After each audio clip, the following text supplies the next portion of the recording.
ఈరోజు లోకము నిన్ను ఎలా చూస్తూ ఉంది?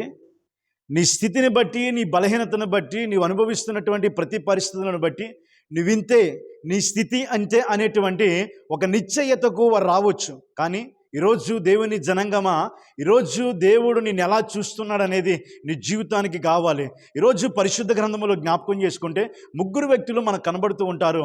వారిని లోకం ఎలా చూసింది, వారిని గురించినటువంటి దేవుని ఉద్దేశాలు ఏంటి, దేవుడు వారిని ఎలా చూశాడు, వారిని ఎలా మార్చాడని మనం జ్ఞాపకం చేసుకుంటే, మొదటిగా పరిశుద్ధ గ్రంథంలో మనకు గొడ్రాలైనటువంటి సారా కనబడిద్ది.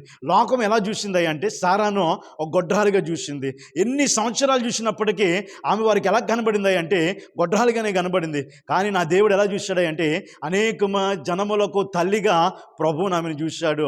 అలాగనే అనేక వేల కొలది జనములకు తల్లిగా దేవుడు ఆమెను ఆశీర్వదించాడు.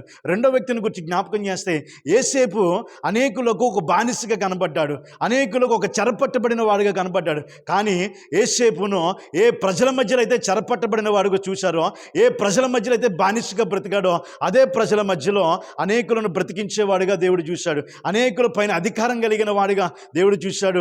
అటు స్థితిని యేసేపుకు దేవుడు కలగజేశాడు. మొదటిగా దావీదుని గురించి జ్ఞాపకం చేసుకుంటే దావీదుని అనేకులు గొర్రెల కాపరులుగా చూశారు. కానీ దేవుడు ఒక మహారాజుగా చూశాడు. ఆ ఉన్నతమైనటువంటి రాజ్య సింహాసనాన్ని దేవుడు స్థిరపరిచి తరతరములో కూడా సింహాసనం మీద తన సంతానాన్ని కూడా కూర్చుండబెట్టాడు. ఈరోజు లోకం నిన్ను ఎలా చూస్తుందో నువ్వు ప్రక్కన పెట్టు, లోకం నిన్నేమనుకుంటుందో నువ్వు ప్రక్కన పెట్టు. దేవుడు నిన్ను గురించి ఏమనుకుంటున్నాడు, దేవుడు నిన్ను ఎలా చూస్తున్నాడో అలాగ ఈ రీతిగా దేవుని సన్నిధానములో నీవు దేవుని ఉద్దేశములను గురించి ఆలోచించు, దేవుని చిత్తానికి నీ జీవితాన్ని అప్పగించు. దేవుడు నిన్ను కూడా అనేక జనములకు ఆశీర్వాదకరంగా నిన్ను నిలబెడతాడు.